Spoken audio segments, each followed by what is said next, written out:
Today we celebrate Kalpatharu Day. That is the day Sri Ramakrishna blessed many of his devotees with the saying, "May you be spiritually illumined." And one special thing about it is that those devotees were all householders. Among his disciples, there were young men who later became monks, but none of them were present at that time. They were in the house, but they were not present when Sri Ramakrishna blessed. So this is a special day for household devotees. Sri Ramakrishna was diagnosed with cancer in middle of 1885. And in the Gospel of Sri Ramakrishna, you can see he was complaining about sore throat. And then he said, "Oh, because it is too hot, I have been eating a lot of ice and ice cream. So maybe that's why I got the sore throat." And then the doctors diagnosed it as clergyman's throat. That's how they used to describe. Clergymen speak a lot. And then it was diagnosed as cancer. And he was brought to Calcutta for treatment from Dakshineshwar. And middle of December 1885, he was moved to Kosipur Garden House, which is outside Calcutta city. So it will be less polluted. The doctor said that maybe that the less polluted atmosphere will be better. So he was brought to Kosipur Garden House. Those who have been to Kosipur Garden House can relate very well to the description given here, because they describe about the path, the mango tree, everything is there even now as it was in Sri Ramakrishna's time in 1885 or 1886. It was 1st January 1886. It had been, I'm reading from the book Sri Ramakrishna and his Divine Play. This is originally written in Bengali by a disciple of Sri Ramakrishna Swami Sharadananda, and the name for the book is Sri Ramakrishna Leela Prasanga. And it was first translated as Great Master, Sri Ramakrishna the Great Master, and recently the translation by Swami Chetananda is Sri Ramakrishna and his Divine Play. It was 1st January 1886. It had been a little over 2 weeks since the devotees brought the master to a garden house in Kosipur, a suburb to the north of Calcutta, on the advice of Dr. Mahendralal Sarkar, who was treating Sri Ramakrishna at that time. Dr. Sarkar said that the air of an open garden area was purer than that of Calcutta, and that the master's throat cancer might abate if he could live in a place that had pure air. A few days after the master arrived at the Kosipur garden, Dr. Rajendralal Datta came to visit him and prescribed Lycopodium 200, a homeopathic medicine that gave him a little relief. Dr. Rajendralal Datta was a practitioner of homeopathy, so he wanted to try homeopathy. His idea was, if Sri Ramakrishna was treated and he cured by the treatment of homeopathy, then Sri Ramakrishna being well known in Calcutta, homeopathy will be appreciated by people. And it gave him a little relief. But since his arrival, the master had not descended even once from the upper floor to the ground floor, nor had he walked in the garden.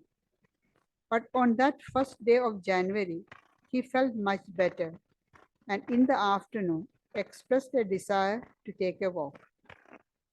So the devotees were excited. At that time, Swami Vivekananda was undergoing intense renunciation. He had given up worldly prosperity and was living with the master, striving for God realization by practicing various kinds of sadhana according to his instructions. Vivekananda would kindle a sacred fire under a tree and spend nights in meditation, japa, devotional singing, and study. Junior Gopal, Kali, and some other devotees. They are all young men, not married or involved or entered in the family life. And some other devotees would help him in his sadhana by bringing the articles he needed. They also practiced spiritual disciplines to the best of their abilities. Because the householder devotees were busy with their worldly affairs, they could not always stay with the master. They would visit him at their convenience. And they made arrangements for the food and other necessities for those who were continually engaged in the master's personal service. See, these young men, they were not earning. Some of them, most of them were students. Some of them were in school, and some of them the university. So where will they get the money? So the household devotees looked after the financial expenses, and now and then came and inquired how everything is going on. Sometimes these householder devotees would stay at the Kausipur garden house for a day or so. As it was the New Year's Day, a holiday, many devotees had come there. At 3 p.m., the master put on a red bordered cloth, a shirt, a thick red bordered wrapper, a cap covering his ears, and a pair of slippers, and then descended the stairs slowly with Swami Adbhutananda, that is Latu Maharaj we call. They were all, nobody has taken sannyas, they were all young people. He closely examined the main hall, went out through the western door, and began to walk along the garden path. Seeing the master walking, some householder devotees followed him joyfully. Vivekananda and other young disciples had observed a vigil the night before. So they were asleep in the small room next to the main hall on the ground floor. When Adbhutananda saw that the devotees were accompanying the master to the south side of the pond in front of the hall, he thought it unnecessary to go further. He returned to the house and called for another young disciple, that is Sharath or Sharadananda, who has written this book. Both then busied themselves in sweeping and cleaning the master's room upstairs and in airing his bedding and clothing in the sunshine.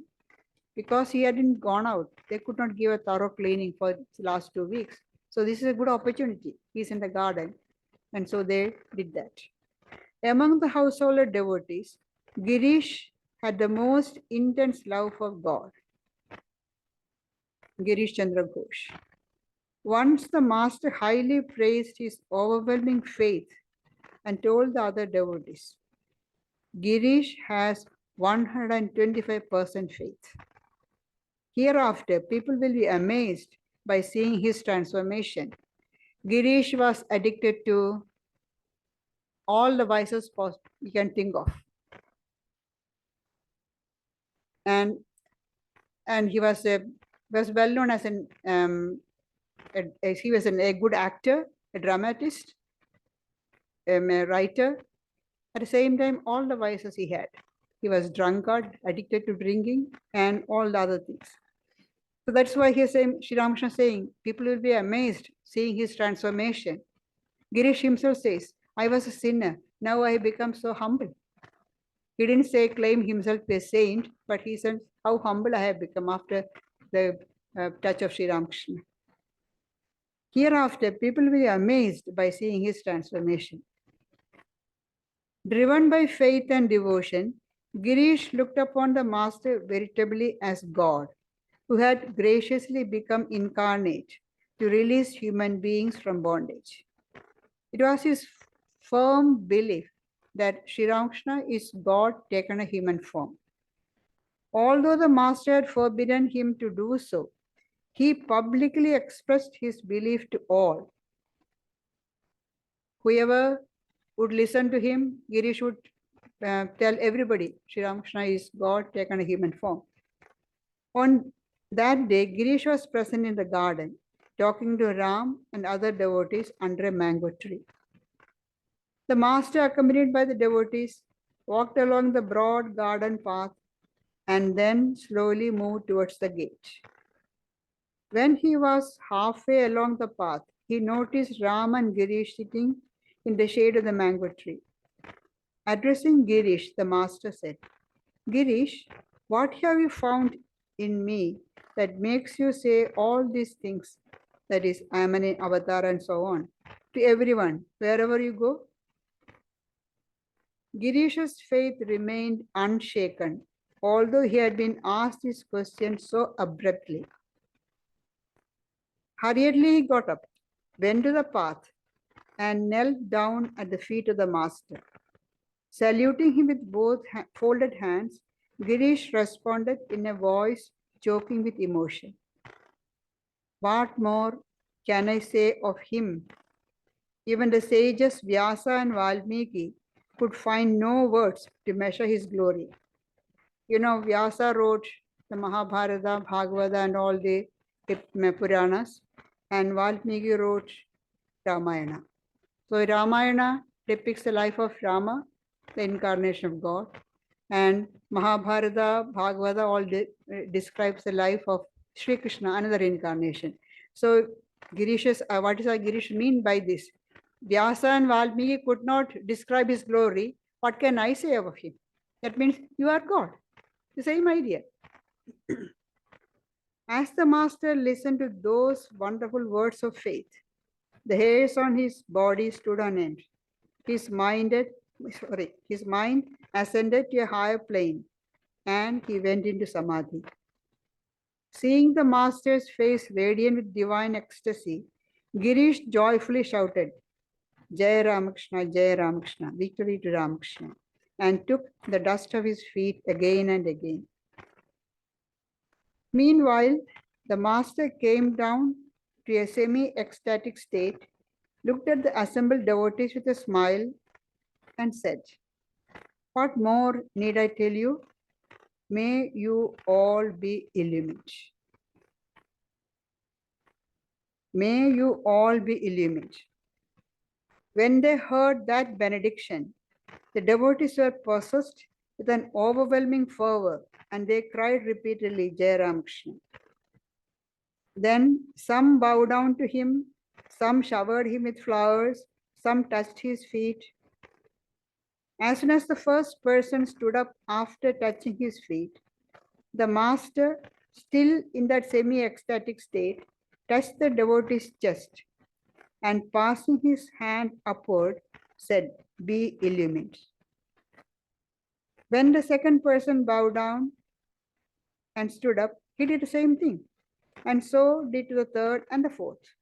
Thus, he touched nearly all the assembled devotees one after another. Swami Sharadananda in another place says, they have seen Sri Ramakrishna doing this in Dakshineshwar to selected devotees, but not to all. On a large, so many devotees were there. There more than 30 people were there that day, and he touched most of them. The master's wonderful divine touch generated an incredible spiritual mood in the minds of each devotee. Some began to laugh, some to weep, some to meditate, and some, out of overflowing joy, began to loudly call for others to come and receive the unbounded grace of the merciful master. See, if a stranger comes, they'll think this is a group of drunkards or mad people. Some are laughing, some are weeping, and some are shouting. Hearing the commotion and ecstatic shouting, some of the master's young disciples arose from sleep. See, we read earlier that Narendra and some others had kept vigil the previous night, so they were asleep. So they all woke up, and others threw aside their work. Like Latu and Sharath, they were airing and cleaning the room. They all heard this. Rushing to the spot, they saw the devotees behaving like madmen, encircling the master on the garden path. Immediately they realized that the master was bestowing grace on all, enacting the same divine play that he had performed in Dakshineshwar. when out of ecstasy, he had blessed a few special devotees. In Dakshinesha, a few people were blessed. But as soon as these young disciples arrived, the master's ecstatic mood disappeared and he returned to a normal state. Now, those who have read the gospel will have a doubt. In the gospel of Sri Ramakrishna, we can see Sri Ramakrishna saying that he doesn't like three words: Guru, Baba, Karta. Guru, teacher; Baba, father; and Karta, master. He doesn't like, he says, I don't like these three words. Anybody calling me by these words. Because Guru is teacher, they are higher than you. Baba, father, of course, and master. It's only God. God is Guru, God is father, God is master. So his idea is, I am a humble. He was personification of humility. And he said, I am the lowliest of the lowly.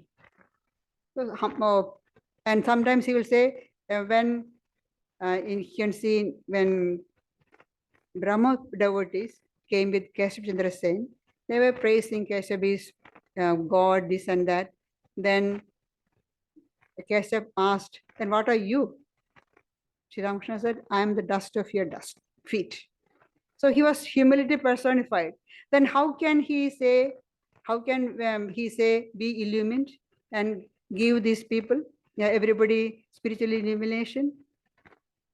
So Swami Sharadananda, he explains why, how it is. These two moods can coexist in him. In his normal state, he maintained the conviction that all are God and considered himself to be a very humbler than the humblest. That's his idea. But when under the influence of extraordinary divine power, just by his touch or a wish, he could give people a high state of spiritual consciousness, a high state of concentration, meditation. He could give that. He could bestow that just by a touch. Even sometimes he doesn't have to touch, by just by his look or just by his wish. He could do that. And Swami Sharadananda says, after he attained the state of Nirvikalpa Samadhi, his I, the ego sense that we all have, I, has completely dissolved, eliminated. When Sri Ramakrishna could not say, he could not say I. When he wanted to refer to something that he said, he will say this place or here. Then we had to understand he is referring to himself. He could not say I. That I was completely gone. We all say I. We're referring to our body, mind, intellect, all that. But Sri Ramakrishna could not identify that with his body, that I was completely gone. Whatever I was left, that was connected or completely merged in the cosmic I. Cosmic I, the divine, all-pervading divinity. So under that influence, he could bestow spirituality on anybody. When he is in that state of merging or identifying himself with that cosmic I, he could easily bestow spirituality on anybody just by his wish, just by his look or touch. That's what happened here on this 1st January. His little I, identifying with that particular body born of the particular parents, that is gone. But he was identifying himself with that cosmic I, which he always called as Divine Mother or Brahman.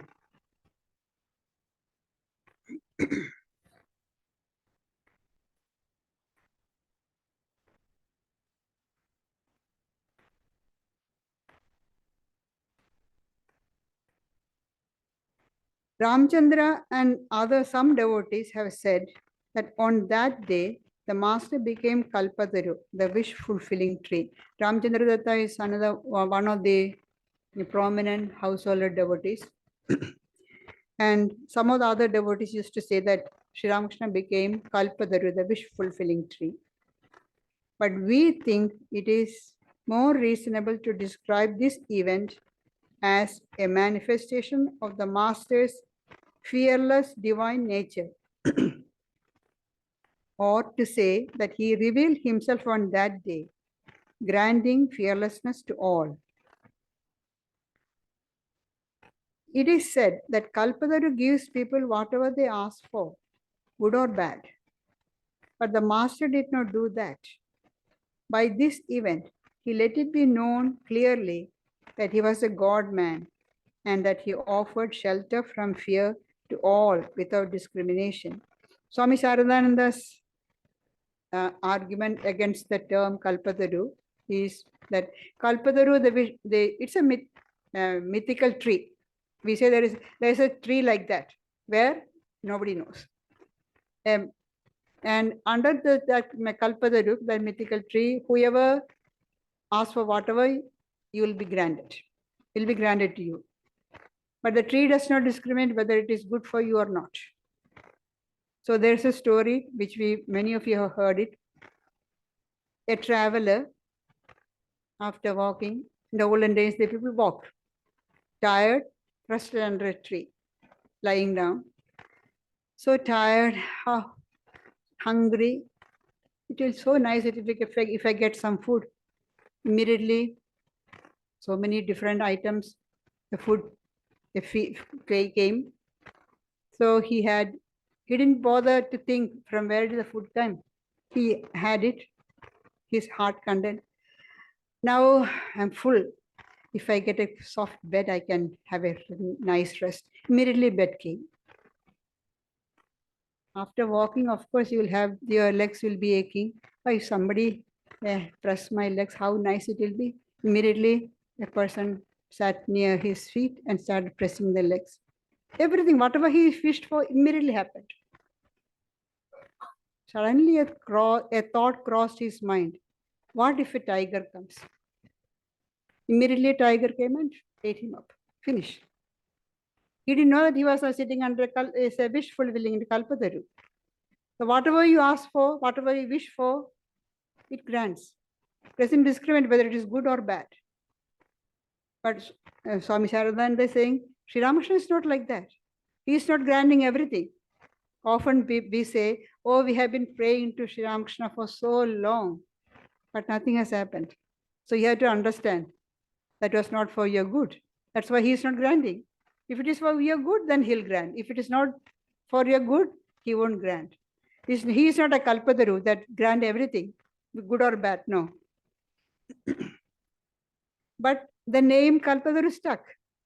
Maybe it is Sri Ramakrishna's will that the householder devotees wanted the name Kalpatharu Day. Maybe that's why that name stuck. So we always say 1st January, Kalpatharu Day. At any rate, Haran Chandra Das is worthy of being mentioned amongst those who were blessed with Master's grace that day. So now Swami is describing the experience of a few of the devotees. As soon as Haran bowed down to the Master placed his foot on Haran's head. Seldom did the Master bestow his grace in this way. Ramakrishna usually didn't touch anybody's head with his feet. But Haran, he did that, touched his head with that. Ramlal Chattopadhyaya, the nephew of the Master, was also present on that occasion and received his grace. When asked about his experience, when Swami Sharadananda asked him, Ramlal said, before this, when I meditated, I could see only part of my chosen deity with my mind's eye. See, in our meditation, we try to visualize, we try to imagine the form of God, our particular form that we like, what we call the chosen deity. So that's why Ramlal saying, I could see only part of the chosen deity with my mind's eye. When I saw his feet, I couldn't see his face. And when I saw his form from his face to waist, I couldn't see his feet. Moreover, whatever I saw never seemed to be alive. Just like we are trying to visualize the form from head to foot. So we are seeing the feet, can't see the face, can't see the head. Sometimes from head to waist you see, but not the feet. But whatever is seen is just like seeing in the picture, not alive. It's a difference. We look at the picture and then try to imagine within ourselves. That's how we try to meditate. But never it seemed alive. But no sooner had the master touched me that day than the whole form of my chosen deity appeared in my heart as a living person, living presence, benign and effulgent. After Sri Ramakrishna, as soon as Sri Ramakrishna touched, he could see the form of his chosen deity as a living person, living presence. We remember 9 or 10 devotees who were present on that day. Ram, Atul, Girish, Navagopal, Harmohan, Vaikuntha, Kishori Roy, Haran, Ramlal, and Akshay. Mahendra Gupta, the recorder of the Gospel of Sri Ramakrishna, may also have been present. But amazingly, none of the master's would-be monastic disciples were there at that time. The night before, Narendra and some of the other disciples had been engaged in sadhana in addition to serving the master, so they were tired and were sleeping in their room. Latu and Sharath, that is Swami Sharadananda who has written this, were awake and saw the whole affair from the roof south of the master's room, but did not feel any urge to go there. As soon as the master had left for his walk, they had taken the opportunity to clean the master's room and put his mattress and pillow on the roof to be sunned. Because they did not want to inconvenience the master by leaving their work unfinished, they felt no inclination to go there. We interviewed several devotees who were present on that occasion about their experiences. We shall conclude this subject by recording what Vaikuntha told us.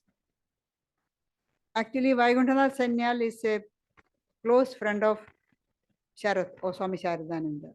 They had traveled afterwards, you can see they're traveling together to many places. So Vaikuntha is telling his experience to Sharath. Vaikuntha met the master about the same time that we did. We have recorded some stories in this book about how the master gave him instructions and formed his spiritual life. The master initiated Vaikuntha with a mantra and blessed him. That very rarely happens. Sri Ramakrishna does not usually initiate people with a mantra. His way of initiation is different. Sometimes he writes something on the tongue, not giving a mantra on the ear, as ordinary gurus do. His way of is different. But Vaikuntha was given a mantra. And from then on, he practiced sadhana and tried his utmost to have a vision of his chosen deity. He understood that he could not succeed without the master's grace. So from time to time, he fervently prayed to the master. He knew that by his own effort, he won't be able to realize God. Only through Sri Ramakrishna's help. Guru's help is very necessary. So he often, now and then, he prayed to Sri Ramakrishna, please help me to have the vision of my chosen deity. When the master became ill and had to move to Calcutta and then to Kosipo for treatment, Vaikuntha had the opportunity to ask him 2 or 3 times to fulfill his heart's desire. The master smiled graciously and reassured him, saying, wait a little, let my disease be cured. Afterwards, I shall do everything for you. Sri Ramakrishna consoled him or reassured him. Vaikuntha was present when the events of 1st January took place. After the master had blessed 2 or 3 devotees with his powerful divine touch, Vaikuntha went before him, reverently bowed down to him, and implored, "Sir, please bestow your grace on me." The master answered, "You have achieved everything." Vaikuntha said, "Sir, when you say that I have achieved everything, it must be so, because your words are always true. You never say anything untrue. When you say I have achieved everything, then it must be so. I must have achieved. Kindly help me so that I can understand it a little. But I don't understand that I have achieved everything. So please help me to understand that." The master said, "All right," and gently touched his chest for a moment. Just one touch, that's all. Vaikuntha described it thus. Now it's Vaikuntha's words. "Consequently, a wonderful change came across my mind. I began to see the Master's gracious, smiling, and luminous form in the sky, the houses, the trees, all human beings, and in everything else I saw in all directions. I was overwhelmed with extreme bliss. At that time, I saw you both, Latu and Sarath, on the roof, and called to you loudly, 'Oh, you all, wherever you are, come here right now.' That spiritual mood and vision continued for some days, even in the waking stage. I was amazed and spellbound by seeing the Blessed Master in all things, in everything, wherever he looked, whatever things, objects he looked at, he can see Sri Ramakrishna. This experience remained whether I went to the office or elsewhere on business. We see that in the life of Swami Vivekananda, as a young Narendra, he he was sitting in front of in the veranda in front of Sri Ramakrishna's room in Dakshineshwar and talking to Hasra, a devotee who stayed with or lived with Sri Ramakrishna for some time now and then. Now Hasra was saying that he is following the path of knowledge. Whatever you see, everything is unreal. Brahman alone is real, that idea. And Sri Ramakrishna Bhatt was telling Narendra, everything is God, everything is Brahman. So, and Narendra, being the follower of Brahma Samaj, didn't believe in this Advaitic idea that everything is Brahman. And so Narendra and Hasra started making fun of Sri Ramakrishna. Everything is Brahman. This cup is Brahman. This pot is Brahman. Whatever in front of them, they were saying this chair is, this stool is Brahman. This mat is Brahman, because they are sitting on the floor. Is something? Is anything more funnier than this? And they started laughing. Sri Ramakrishna was in the room, and hearing their laughter, he came out. "What are you? Why are you laughing?" And just touched Narendra. And then Narendra describes what happened to him. He saw everything as consciousness, pure consciousness, everything. And after some time, he went home. On the road, the carriages, the horses, there's no cars or buses at that time. Everything is consciousness, pure consciousness. He went home. His mother is serving food. He is seeing pure consciousness. So the pure consciousness is serving food, and that food is of pure consciousness. Everything is pure consciousness. That feeling, that experience continued for a few days. Then after a week or so, the intensity reduced, lessened. Then he started seeing everything as though in a dream. We see things in a dream, it's not real. So one day he said, later he was describing all this. He said he was walking along the street and the carriage is coming. He didn't feel that he should move out of the way of the horse. Everything is as though he was seeing in a dream. And he wanted to see whether the railing on the roadside is real or not. So he went and hit on the iron railing to see whether it is real. It continued. So that experience, everything is Brahman, just came by the touch of Sri Ramakrishna.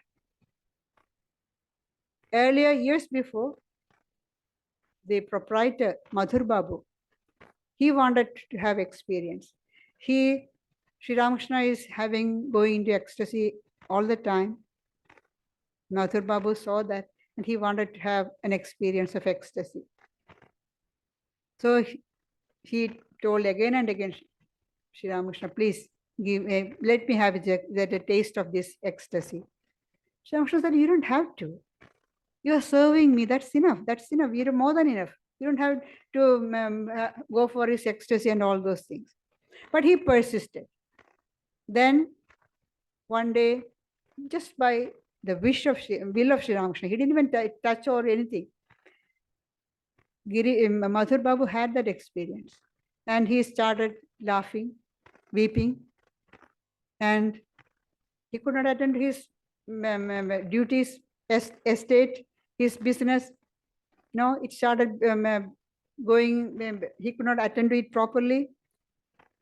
Then after a few days, he went to Sri Ramakrishna and said, no, he used to call him father. Father, this ecstasy and experiences are all for you, not for me. Please take it back. Because to have that, you must be extremely pure and without any desire. Ordinary people, we are not able to withhold that. If you are, they say in one of the Indian languages, if you are made to sit on the top of the coconut tree, you should know how to sit there. Somebody has taken to the top, but you don't know how to sit there, you fall down. Experiences of ecstasy and all that is like that. You should slowly, by your practice, gain strength, and then you can withstand that experiences. Now this is what happened to Vaikuntha. He wanted Sri Ramakrishna to make him understand that he has achieved everything. Sri Ramakrishna agreed and touched him. Now he is seeing the master of Sri Ramakrishna everywhere. He can go to office, do his work, and the office people are not going to put up with his saying that, oh, you have got experience, all right, you go with that. No. They had to do work in the office. So he's in trouble. So let's see what he says. My work suffered because I couldn't concentrate on my regular duties. When I realized this, I tried unsuccessfully to stop that vision for a while. He is something which is happening in your deeper consciousness, not even on the mental level. It's a deep level. So he's trying unsuccessfully to stop that vision for a while. I now understood a little why Arjuna was afraid when he had the vision of the cosmic form of Lord Krishna, and why he prayed to Krishna to withdraw it. Remember, in the Bhagavad Gita, in the 10th chapter, Arjuna wanted to know the glories. In what all forms I can think about you. Sri Krishna gave a detailed description. Then Arjuna said, can I have your cosmic form? Can I see your cosmic form? If you think that I'll be able to, can you please show me? Shri Krishna said, with this normal eye, physical eye, you won't be able to see that. But you are a close friend and a great devotee, I'll give you divine eyes. And then with that divine eyes, Arjuna was able to see the cosmic form. He saw the past, present, and future all together in one spot. Imagine whatever is happening in the whole world, whatever has happened, happening now, and is going to happen in the whole world, universe, in one place. You'll go mad. And Arjuna got frightened. Arjuna, a great hero, he got frightened. And he said, please, I can't stand this anymore. We can't withstand this anymore. Please show me your benign form with 4 hands. That's he is used to, the form of Lord Vishnu with four arms. Then Sri Krishna said, all right. And immediately everything gone. And he saw the benign form and he was happy. He was relieved. That's why he's saying, now I understood a little why Arjuna was afraid when he had the vision of the cosmic form of Lord Krishna and why he prayed to Krishna to withdraw it. I remembered that the scripture said liberated souls dwelt in the same exalted state of consciousness. I now got a little glimpse from this experience of how much desirelessness is necessary for a person to remain continuously in that state. A little idea he got by what I saying, how much desireless you should have. Should be free from desires to stay, to remain in that high state of consciousness. Hardly had a few days passed when I was overwhelmed by this continuous vision and spiritual mood and found it difficult to function. Sometimes I thought, shall I lose my mind? At last, I prayed to the Master fearfully, oh Lord, I'm not able to contain this spiritual fervor. See, person has a family, attachment, desires, so he could not withstand that experience. So he prayed to Sri Ramakrishna, I'm not able to contain the spiritual fervor. Please release me from this state. Now, after that, later he is repenting that. Woe to human weakness and stupidity. Now I think, why did I pray that way? Why didn't I have faith in him and wait patiently to see what the ultimate result would be? I might have become mad, or my body might have dropped away. At the most, what more can happen? But so that's why he's saying human folly and stupidity. Soon after that prayer, my vision and spiritual mode abruptly came to an end. Finished, all gone. Not completely. I was fully convinced that my experience came to an end by the same person from whom I had received it. But perhaps because the complete cessation of that vision didn't arise in my mind as I prayed, he kindly kept a little of that experience in me. I could see the divine, effulgent, gracious form of the Master several times a day and was overwhelmed with joy and blessedness. He didn't ask for complete removal. Please take it, remove it from me completely. He didn't say that. So he's saying, maybe because I didn't ask for complete cessation of that vision, he kept a little of that idea. Now and then he had that experience and enjoy great joy and bliss. See, several times I could see that divine, effulgent, gracious form of the Master several times a day, not continuously, but several times a day, and was overwhelmed with joy and blessedness. So we are asked to remember this. The first day of the year, remember Sri Ramakrishna is there, ready to bless us. All you have to do is pray to him.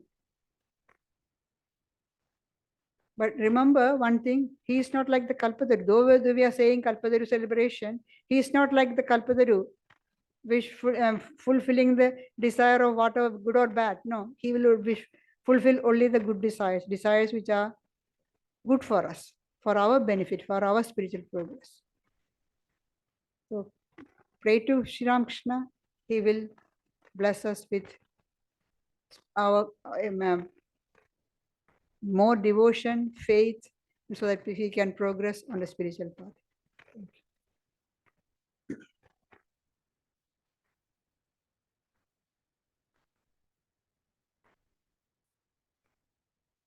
So, Happy New Year, everyone.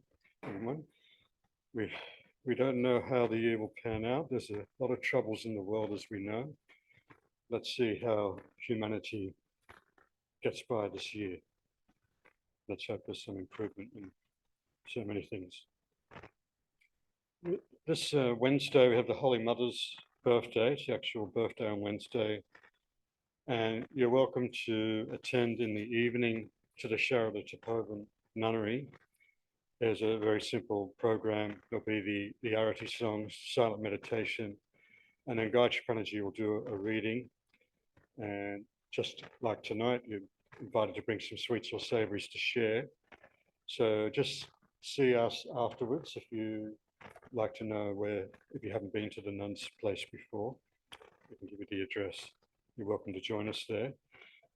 Otherwise, on Sunday, next Sunday, the 7th, we'll have the public celebration of Holy Mother's birthday here in Vedanta Hall.